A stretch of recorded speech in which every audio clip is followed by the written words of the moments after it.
Ayan, ulitin mo nga mo, attorney. Magandang hapon. Yun. Attorney, unang tanong, may pahinga na ba? Meron akong 10 hours of sleep Uy, sarap nun ah. in 3 days. In 3 days. So, 3 is a 4. Ay, binilang ko talaga, partner. Nakita mo ba yun? Ayan. Nako, unahin ko na, partner, ang aking tanong kay attorney. Attorney, ano ang mangyayari mamaya? Unang beses na pagharap ni dating Pangulong Rodrigo Duterte sa pre-trial chamber ng ICC. Ang tawag dito sa appearance ay literally first appearance or initial appearance before the court. Dito, tatanungin siya, ikaw ba talaga to? Kung ikaw ba talaga yung verification of the identity of the accused, naintindihan mo ba kung bakit ka nandito? Ano ang kaso laban sa'yo? Ipapaliwanag yan ng bahagya at hindi ito simpleng kaso na murder. Kaya may paliwanag na, tingnan nyo nga, yung warrant of arrest, 15 pages. So, babasahin yon para maintindihan niya ng lubusan kung ano ang kaso laban sa kanya. Tatanungin din siya kung meron bang okay ka ba? May nalabag bang karapatang pantao nung inaresto ka? Diyan tayo magkakatalo-talo yata, no? At may ito espesipiko sa kanilang rules. Tatanungin siya kung gusto mo ba na mag-avail ng interim release. Ito ay pansamantalang paglaya. Nakalagay yun sa rules na dapat naintindihan niya na meron kang karapatan at gusto mo ba na makalaya for the moment. At parang bibigyan ka ng panahon essentially na mag-apply noon.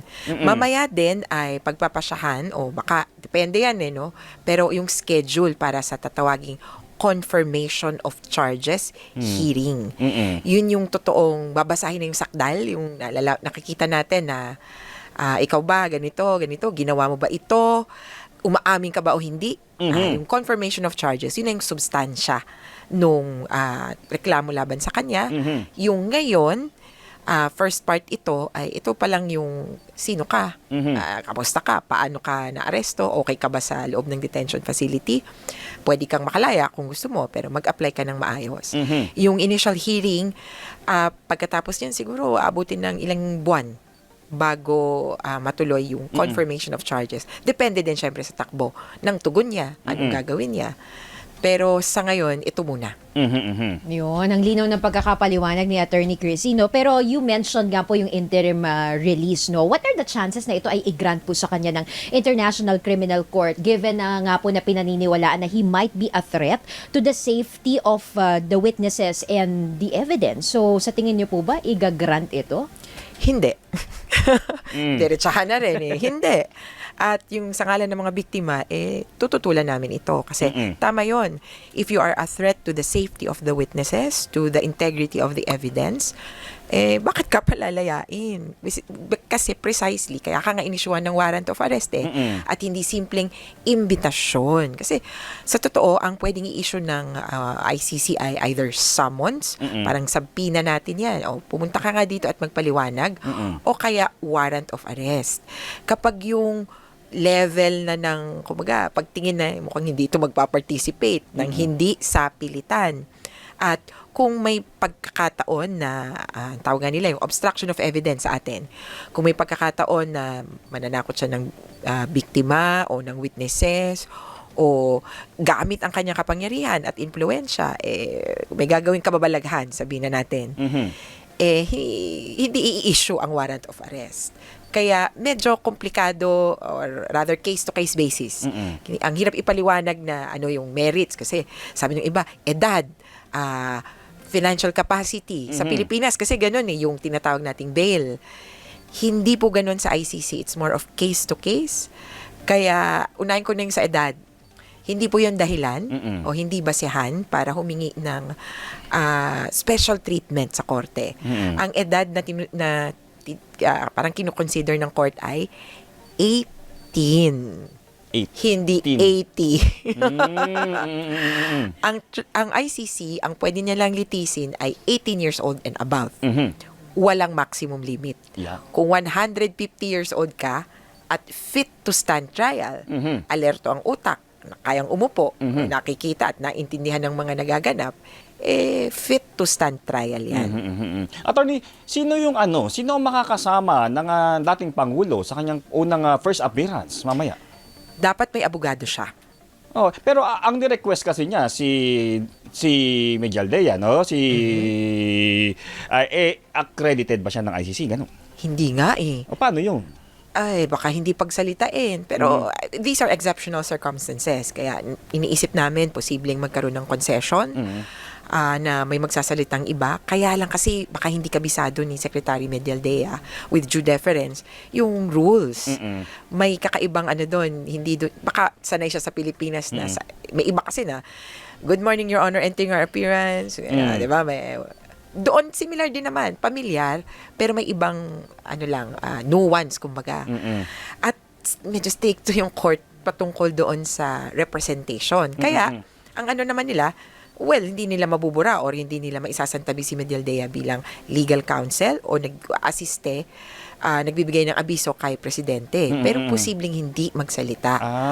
Kung walang napili o wala pang pagkakasunduan o kung walang sumipot na abogado para kay Duterte na ICC accredited, may nakahanda, Office of the Public Counsel for the Defense. At ito, para siyang sa atin, Pao. Yes. O, di ba? Nakahanda. O, may abogado ka ba? Wala. Ayoko ng abogado. Kung eto, bibigyan ka namin ng abogado. At ang essentially naman, madali lang naman yung mangyayari ngayon eh. Ang tingin ko nga doon sa mga nakaraan na naganap, between 30 minutes to 1 hour to 2 hours, medyo matagal na yun. Kasi ang tanong nga lang ikaw ba yun? Naintindihan mo ba? English, naiintindihan mo ba? Kasi the languages of the court, medyo pagpapasyahan na kung anong gagamitin na lengguwahe. Kasi English, Arabic, French. Gusto ba niya ng kung ano man na official language ng court? Siyempre, malamang English. Kukumpirmahin. Kasi everybody understand English. Tapos, dito wala pang substantial. Bahagya. Kasi papaliwanag ko ano yung charges. Pero yung pagtitilad-tilad, yung, kumbaga, mag-argumento kayo na tama ba yung charges o hindi. Walang ganun dito ngayon. Attorney, paano yun? So, ibig sabihin, kapag siya po ay haharap na mamaya sa pre-trial chamber, may abogado na ba siya nun? Kasi, I guess, hindi naman siya papupuntahin doon kung wala siyang abogado. Ganun po ba yan? Kaya lang, nagkakaroon ng pagkakataon talaga na sabi natin may abogado sa kanyang pinoprovide, tatanggihan niya o kung ano man. Kung ano man, dapat sa ngayon, meron siyang rehistrado na. Kasi, actually, nung tinake in siya, di ba, familiar tayo ng parang booking? Nung ipinasok siya sa ICC Detention Facility, Detention Center, tatanungin na yan. Sino ang emergency contacts mo? Sino ang abogado mo? Sino ang kapamilya mo? Para merong malinaw na lines of communication. Hindi yung papasok ka na lang, tapos bahala na. Malinaw kung sino yung parang visitors list niya. Ayun. Attorney Chrissy, some Duterte supporters argue na parang atake daw po ito sa ating soberanya. At nire-reiterate nila yung punto na yung International Criminal Court should only exercise jurisdiction sa mga member states na unwilling and unable to prosecute or investigate yung mga kaso kagaya po ng crimes against humanity. Pero pwede bang gamitin ng kampo ng dating Pangulo yung pong nagkaroon naman na ng investigasyon sa Quadcom, nagkaroon ng House probe, sumipot na nga ang Pangulo. Can they use that? No. Naintindihan ko, magaling tong mga to sa sa mga words, iikot-ikutin ka.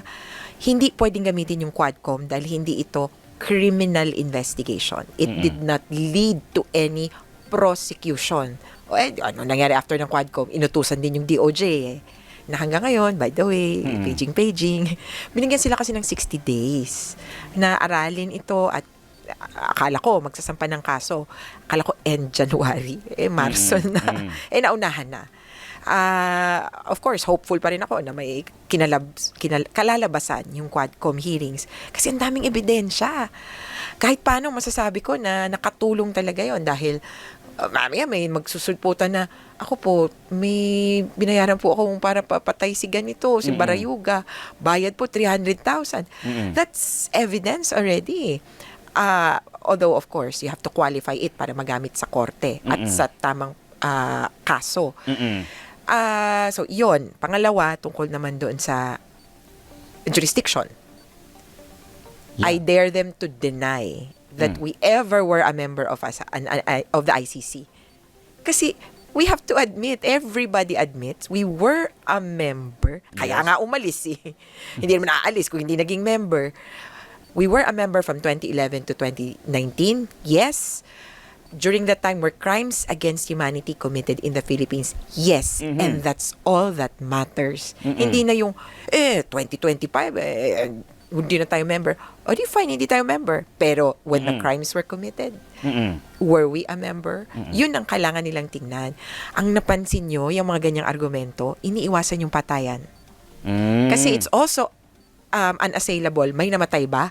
Anong una, tinry nila yan, di ba? Totoo ba? May namatay ba? Pengi nga ng pangalan ng 30,000. Nagsulputan yung mga namatayan. Nagsulputan ng mga katawan. Di, ibahin natin. Gulo-gulo na. Pero, undeniably, may mga namatay. Gusto mo bang ma-achieve ang soft, glowing, at fresh-looking skin? Say hello to Shawil Sakura Body Lotion. Undeniably, may mga namatay. Libo ang namatay. Pulis mismo umaamin, 7,640. I-upgrade na natin ang figures natin kasi 6,000 pa lang nung nakaraan. 7,640 ang sabi ng pulis na DIPO, Dead in Police Operations, hanggang June 2022. Kung kagabi, parang sabi ni Bato de la Rosa, parang, one death is too many. O, yung 7,000, paano niya ipapaliwanag? Sa panahon niya, parang umabot ng mga 2,000 ang namatay. Attorney, legal remedy. Mayroon pa ba talaga? Kasi ngayon, of course, yung mga TRO, ibinasura ng Korte Suprema, di ba? Yung mga petition for TRO. Pero legal remedy doon mismo sa ICC. Pwede ba mag-file ng petition doon ang dating Pangulo? Pwede. Oh. Aralin nila yung ICC, yung Rome Statute, at short of recommending or suggesting to them avenues, yung tinatawag na reliefs, pwede nilang i-avail. Kaya nga medyo matagal pa yung confirmation of charges. At lahat ng ibinabato nila sa Court of Public Opinion, di doon nila ibuhos. Kaya lang nakikita ko yung parang alangan sila dahil parang nga sa kanila, the ICC, kulang na lang, does not exist. Ina-assail na yung jurisdiction, hindi ako magta-trial. Hindi ko nakikitang gagana ito sa mga judges na sasabihin niya, mumurahin niya, bakit kayo mga puti? Bakit kayo ano? Hindi gagana at kahit anong gawin niya na bluster, tutuloy ang kaso. Pag matigas man siya, may mga paraan para kumbaga, procedurally, this has to go on even if he does not cooperate. He might be held in contempt, kung sakasakali. Pero yung options niya, nabanggit ko na, could include interim release. He could also question the charges. He could also talk about possibilities na hirap sabihin, no? Pero iba pang mga pagtatanong niya doon sa even the jurisdiction of the court. Attorney, partner, ihabol ko lamang, no? Alam naman natin kung paano magsalita si Pangulong Duterte dito. May mga biro-biro pa. Sa tingin niyo po ba, baka uubra ba yun? Mamaya, baka ganun yung maging senaryo mamaya sa ICC. Nako, baka i-French siya ng ibang mga judges. Palagay ko hindi. Kaya lang walang patayan naman ng mic doon. Mababait doon Tapos baka may tanong na, kamusta ka na? Di 1 hour tayong nakikinig sa sagot niya. Palagay ko bibigyan siya ng leeway, lalo na unang pagkakataon niyang makita yung korte. Nitong mga nakaraang linggo, araw pa lang pala.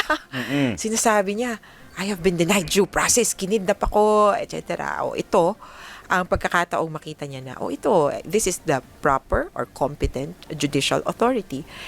Air your case. Kaya lang nakikita ko, magsalita man siya, sasabihin sa kanya, all right, Mr. Duterte, you put your questions, your comments, your arguments in writing. Ganon. Attorney Crisino, what are the chances na makabalik pa po sa Pilipinas ang dating Pangulo? And in the event ba na magkaroon po ng changes sa ating political landscape, let's say maging in power ang isa sa mga Duterte or Duterte allies, paano po ba ito sa tingin nyo ba? Will that make a difference? Or regardless kung sino ho ang nakaupo sa administrasyon, as long as nasa jurisdiction na ho ng ICC ang ating dating Pangulo, wala na tayong magagawa. May, habang nagtatrial, yung conviction detention, nandun talaga siya. Yung trial detention niya, he would serve it there because there's no precedent. Halos lahat ng mga na litis doon, doon parang ginugol yung oras nila. Ang period niyan, on the average daw, sabi ng ICC, is about 8 to 9 years na trial. O sabihin na nating 10. Medyo matagal na yon kasi, pero alam niyo yung mga recent cases, mga 2 years lang. Noon kasi nung nagsisimula ang korte, syempre kinakapa pa. Ngayon medyo gamay na, may umabot lang ng 2. After nung trial, ito na ang possibility na makauwi siya, aside from the possibility of interim release, pero para sa akin nga malabo. After nung trial, after ng detention niya doon, after ng trial, ito na yung pagkakataon na ang detention mo, ang karakter na niyan ay punishment or rehabilitative. Yung kulong na parang pambilibid. Yeah. Walang Bucor ang ICC. Ang meron lang pang trial. Kasi yung Bucor nila or yung ganap ng Bucor, iaasa nila sa member states. Hindi na tayo member states. Sayang na volunteer sana natin yung Bilibid. Kaya ako, doon ko nakikita yung posibilidad na kapag presidente, kung sino mang aliado niya, sabihin, uy, tapos nagkaroon ng conviction or acquittal. O, di yun, laya siya, uwi ng malinis. Pero kung may conviction, pwede siyang mag-volunteer. Hindi tayo member state. Again. Pero pwedeng mag-member tayo or pwede tayong makiusap. Ayan. Pwedeng madaan siguro yan. No? Bago ito na may non-member state, tapos may eksena, bida-bida, pwede ba sa amin na lang? Baka naman payagan, tingin ko. Pero attorney, kakani-kanina lang, no, nakita natin sa social media ng ilang mga news outfits na nagpakita na finally si Attorney Harry Roque sa The Hague sa The Netherlands. Kasama niya doon si Vice President Sara Duterte. Ano yun? Paano yun? Siya na ba sa tingin niyo po, siya magiging abogado? Siya yung nominated ko. Nominate ko yan. Alam niyo, prof ko yan eh. Talaga? Yan ang nagturo sa akin ng Public International Law. Although ang nagpakilala sa akin ng ICC, yung isa ko pang prof, si Judge Raul Pangalangan. Kasi nag-judge siya doon, tapos binibisita namin. Noon pa. Bago pa nitong war on drugs. So, si Harry Roque, kumbaga wala nang patumpik-tumpik, pwede siyang tumayo doon at sabihin, ako ang representante ni President Rodrigo Duterte. Kasi accredited siya. Accredited siya at kumbaga right away, kikilalanin siya ng korte. Wala na yung mga provisional kung sakali. Kung si Medialdea kasi yan, baka sabihin, hindi pwede, gano'n. Pero sige, exceptional. Ito talagang siya na. Ang naintindihan ko din kasi, ayaw naman ni Duterte na magpa-represent sa hindi Pilipino. Niya, ayaw niya. Ewan ko lang ang intindi ko, ayaw niya sa puti, ayaw niya sa itim, ayaw niya sa puting mga judges, ayaw niya sa itim na prosecutor. Di ba? Parang inaway niya yung dating prosecutor, si Fatu Bensouda. Sabi pa nga niya, mataba. Nakaw. Yung pagputi naman daw, sino kayo? So, ito, Pilipino. Pero sa totoo, may 5 Pilipino na accredited as counsels. Ayun. Ako, assistant to counsel. Ayan, oo. Partner, ihabol ko na to, no? May patanong lang, ihahabol siguro to nung itong aking kaibigan, no? Sa possible arrest po ni De La Rosa and Albayalde, ano po ba ang tingin nyo dito? Ito po ba ay aasahan sa mga susunod na araw? Bakit sila kasama or implicated po? Kasama sila dahil nakalagay nga sa warrant ni Duterte. He is a co-perpetrator. So, hindi sinabing... Na-curious ka na ba kung bakit ang mga sikat na artista ay laging presentable sa public na may gwapo at magagandang itsura, plus makapal at nakakaakit na buhok na talagang nakakabilib? Finally, na-reveal hindi sinabing the only, a co-perpetrator. So, meron pa siyang ibang co-perpetrator.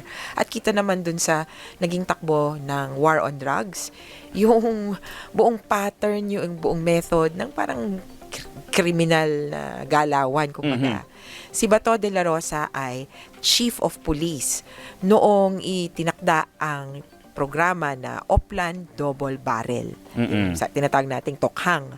At yun ang nagpasimula. Sa totoo lang, pinirmahan July 1, 2016. At sabi namin dito na nakalagay yung neutralize na kinilala or naintindihan ng mga police on the ground na patayin. Si Albayalde ang sumunod sa kanya na Chief of Police. Ayan. Kaya malaki yung role ng police, 'di ba, sa patayan.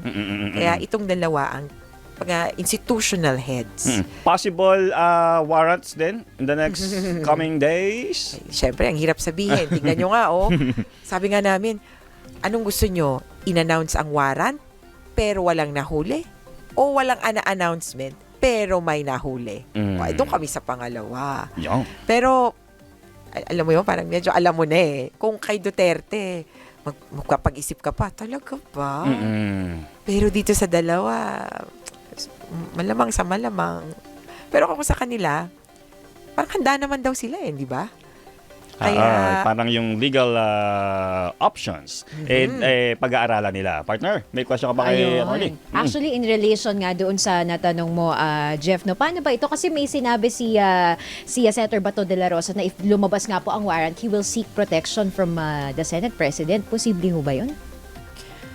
well, as long as hindi siya isusurrender sa court ng, sabihin na natin, kung saan siya nagtatago ng yung Pilipinas, baka lang mag-cooperate ulit.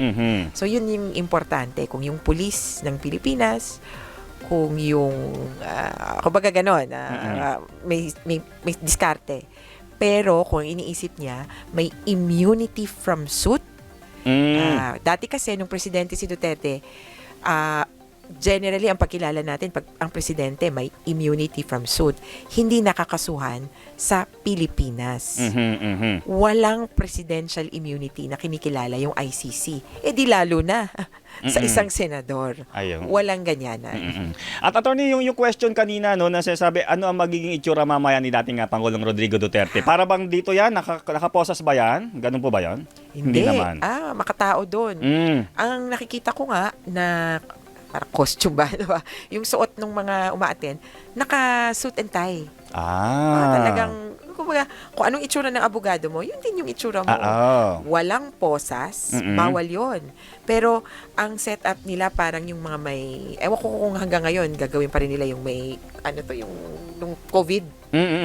So, may harang-harang ganyan. Pero, yun talaga yung setup halos sila. At paikot yun ng pagganyan Ayan. Flank siya ng mga, abogado niya, nandito yung lead lawyer niya, siya sa may isang gilid, parang booth. Ayun. Tapos, usually, merong earphones na parang for translation. Pero kung ito English, baka di na kailangan. Oo. Pero, ito rin pala, kung gusto niyang magtagalog, pwede rin. Pwede. Filipino, actually, the ICC asked for translators. And I think there were a few volunteers or rather employees, kumbaga, trabaho Ayun. Kaya tingnan nyo kahapon, anong isang araw, parang umaga, kahapon, may announcement si Karim Khan. Kung napansin nyo, nung hapon or paggabi, yung announcement niya, parang ina-announce niya na may hunahuli na nga. May subtitle. Bilis May reissue, may subtitle. Ayun. Sabi ko nga, may nanalaman ganito. So, kaabang-abang, talaga, attorney, yung mamaya 9 p.m. Dito po sa atin, may live stream, attorney, May live stream at kami, may viewing party kami na may ilang viewing party. biktima. Siyempre, watch party kung man to. So, yung mga biktima po ay manonood din. Yung iba sa sariling bahay kasi medyo gabi na. Yung iba sabi, sige, sama-sama tayo. Ayan. Kapit kamay. Ayan. Attorney, sayang, napakakunti po nating oras. Attorney, maraming salamat po sa inyo, ha? At Maraming salamat din. good luck po sa watch party natin at ng buong Pilipinas mamaya. I'm sure ito po ay tututukan nating lahat.